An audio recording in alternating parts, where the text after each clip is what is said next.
और आज भी कांग्रेस की विभाजनकारी प्रवृत्ति राजनीतिक फायदे के लिए कम नहीं हुई। अभी अभी कांग्रेस के नेता ने कहा कि इस देश के 2 टुकड़े होने चाहिए। खुलेआम देश के 2 टुकड़े करने की बात करते हैं।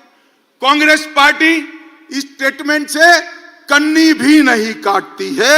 ये बताता है कि कांग्रेस पार्टी इसका समर्थन करती।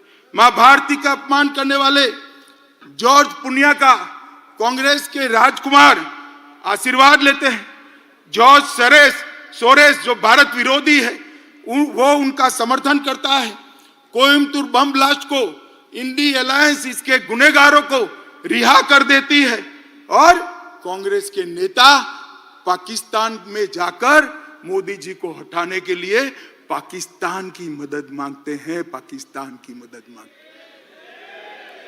जब धारा 370 मोदी जी ने हटाई, राहुल गांधी का 370 के समर्थन में जो बयान था वो पाकिस्तान ने यूनाइटेड नेशन में कोट अनकोट कर शर्म करो कांग्रेसी। आपके देश के खिलाफ आप विदेश में जाकर बोलते हो। देश के प्रधानमंत्री, देश की संसद, देश के लोकतंत्र की निंदा विदेश में जाकर करते हो और धारा 370 जैसी महत्वपूर्ण चीज को आपने पाकिस्तान को यूएन में हथियार देकर देशद्रोह का एक उदाहरण सेट किया है मित्रों।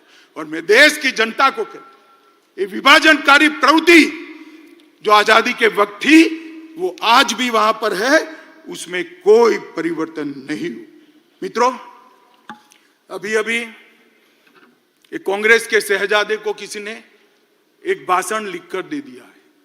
उनका तय है, हर भाषण वो 9 महीने तक बोलते ही रहेंगे। 9 महीने के बाद स्क्रिप्ट बदलता है, ये तय है उनका। अभी उनके हाथ में ओबीसी का भाषण किसी ने थमा दिया है। हर जगह ओबीसी पूछते हैं, हर सवाल ओबीसी के लिए।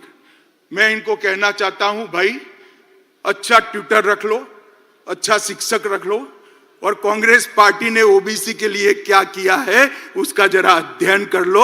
आप जो बोल रहे हो वो आपके ही खिलाफ जा रहा है। मैं आज आप सभी को बताना चाहता हूं, 1957 में काका साहेब कालेलकर कमेटी ने पिछड़ों के लिए रिपोर्ट दिया। कांग्रेस पार्टी ने इसको कभी इंप्लीमेंट नहीं किया। मंडल आयोग बना 1980 में, मंडल आयोग को इंदिरा गांधी ने ठंडे बस्ते में डाल दिया। 1990 में जब इंप्लीमेंटेशन की बारी आई, विपक्ष के नेता नाते राजीव गांधी ने पार्लियामेंट में इसका विरोध किया। और मित्रों, ओडिशा में और जवाहरलाल जी ने 1951 में जातिवादी सर्वे का विरोध किया था। और भारतीय जनता पार्टी ने क्या किया? मैं पिछड़ा समाज की बात करता हूं, बड़े गौरव के साथ बात करता हूं मित्रों। हमने इस देश को गौरव हो इस तरह से अति पिछड़ी जाति का प्रधानमंत्री देने का काम भारतीय जनता पार्टी ने किया। आज देश में पहला मंत्रिमंडल ऐसा है मोदी जी का जिसमें 27 मंत्री ओबीसी है। राज्यों को ओबीसी की सूची का संशोधन करने का अधिकार मोदी जी ने दिया। केंद्रीय विद्यालय, नवोदय विद्यालय, सैनिक स्कूल और मेडिकल इंजीनियरिंग के दाखलों में 27% आरक्षण पहली बार नरेंद्र मोदी जी ने दिया। ओबीसी की छात्रवृत्ति में 33% की वृद्धि नरेंद्र मोदी जी ने की। आईआईटी में ओबीसी छात्रों की ट्यूशन फी को माफ करने का निर्णय देश के प्रधानमंत्री नरेंद्र मोदी ने किया। नीट की परीक्षा में ओबीसी बच्चों का पहली बार अगर आरक्षण हुआ तो नरेंद्र मोदी जी ने किया। पेट्रोल पंप और गैस की एजेंसियों में 27% पिछड़ा वर्ग को आरक्षण देने का काम नरेंद्र मोदी जी ने किया। और ये जितनी भी गरीब कल्याण की स्कीमें बनी है उस सब में सबसे बड़ा बेनिफिशियरी अगर कोई है तो दलित, पिछड़ा और ओबीसी भाई है। राहुल गांधी, आप हमें क्या ओबीसी का कल्याण सिखाते हो? हम तो समाज के हर वर्ग को साथ में लेकर चलते हैं। जो पिछड़ा है उसको ज्यादा मिलता है, जो अकड़ा है वो अपने आप अपना शहर जाने देता है। मोदी जी ने इस देश की जनता का आह्वान किया, जिनको सुख है, संपत्ति है, ईश्वर की कृपा है, वो अपनी गैस की सब्सिडी छोड़ दे। 2 करोड़ से ज्यादा लोगों ने गैस की सब्सिडी अपने आप त्याग करी। मोदी जी ने करोड़ों गरीबों को फ्री ऑफ कॉस्ट गैस देने का काम किया। मित्रों, मोदी जी ने 10 साल के अंदर जातिवाद, परिवारवाद, भ्रष्टाचार, तुष्टीकरण को समाप्त कर दिया। इसके आधार पर राजनीति करते थे, इसके आधार पर अपनी राजनीति को आगे बढ़ाते थे। उनका स्वप्न, ये 4 आधारों पर सत्ता हथियाने का स्वप्न मोदी जी ने चूर चूर कर रख दिया। अब इस प्रकार के कलुषित मैंडेट वो प्राप्त नहीं कर सकते हैं। आज 10 साल में देश महान भारत, विकसित भारत का स्वप्न लेकर आगे बढ़ रहा है। दूर दूर तक सत्ता प्राप्ति की संभावना आज घमंड या गठबंधन को नहीं देखती है। इसके लिए वो लोग डिनायल मोड में आ गए, हर चीज में विरोध करते। धारा 370 और महिलाओं को अधिकार देने के कई मौके आए, वे विरोध करते रहे। 3 तलाक का विरोध किया, ओबीसी कमीशन का विरोध किया, कश्मीर में गुर्जर, बकरवाल, पहाड़ी, वाल्मीकियों को रिजर्वेशन देने का विरोध किया। नारी शक्ति वंदन अधिनियम में भी कई सारे व्यवधान खड़े किए। हिंदू शरणार्थियों को नागरिकता देने का सीए का बिल, इसका विरोध किया। एक देश एक टैक्स, जीएसटी का विरोध किया। दलित को राष्ट्रपति बनाना, आदिवासी को राष्ट्रपति बनाना आपने आम सहमति नहीं होने दी। सर्जिकल स्ट्राइक और एयर स्ट्राइक कर मोदी जी ने भारत की सेना के पराक्रम को पूरी दुनिया में प्रस्तावित, आतंकवाद के सामने एक कड़ा मैसेज दिया।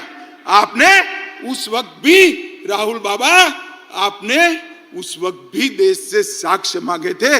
शर्म करो, सेना के जवान की शहादत पर आप साक्ष्य मांगते हो।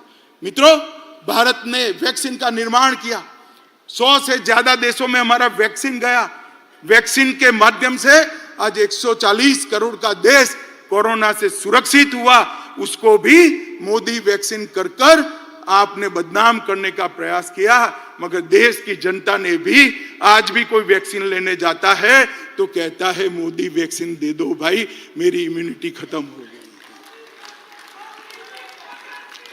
Digital economy, direct benefit transfer, इसका विरोध किया। नई संसद बनाई।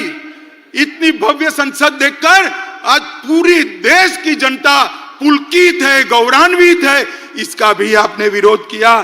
कर्तव्य पथ बना, आपको राजपथ नाम अच्छा लगता था, कर्तव्य पथ का भी विरोध किया। भारत मंडपम में कोर्ट से उसको रोकने का प्रयास किया। यशोभूमि को भी रोकने का प्रयास किया। डाटा प्रोटेक्शन का विजनरी बिल, इसका भी विरोध किया।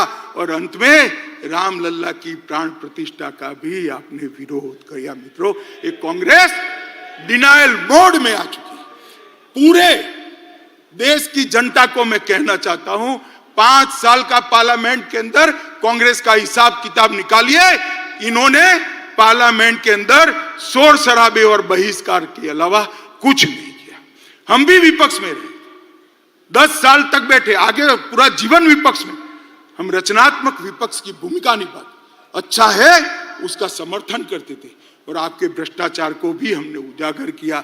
मगर आपने, क्योंकि भ्रष्टाचार है नहीं, बाहर जाना ही उचित समझा। मित्रों, इंडिया अलायंस अहंकार से युक्त है। वो सहन ही नहीं कर सकते। वो ऐसा मानते हैं कि देश का प्रधानमंत्री वो ही बन सकता है जो बड़े परिवारों से आता है। वो सहन नहीं कर सकते। एक गरीब मां का बेटा अब देश का प्रधानमंत्री बनकर देश को चला रहा है। ये अहंकार उनको भारतीय जनता पार्टी के खिलाफ खड़े। ये परिवारवादी राजकुमार सारे के सारे इकट्ठा होकर हमारा विरोध कर रहे। मोदी जी ने 40 से ज्यादा नीतियां बनाकर इस देश को नीतियों के आधार पर चलाने का काम किया। मैं पूरी सूची बोलना नहीं चाहता मित्रों। पॉलिसी पैरालिसिस हो गया, ऐसी पूरी दुनिया मनमोहन सिंह सरकार को कहती थी। आज मोदी सरकार ने हर क्षेत्र की 40 से ज्यादा पॉलिसी बनाकर पॉलिसी के आधार पर शासन कैसा हो सकता है उसका उदाहरण पूरी दुनिया में रखने का काम नरेंद्र मोदी जी ने किया।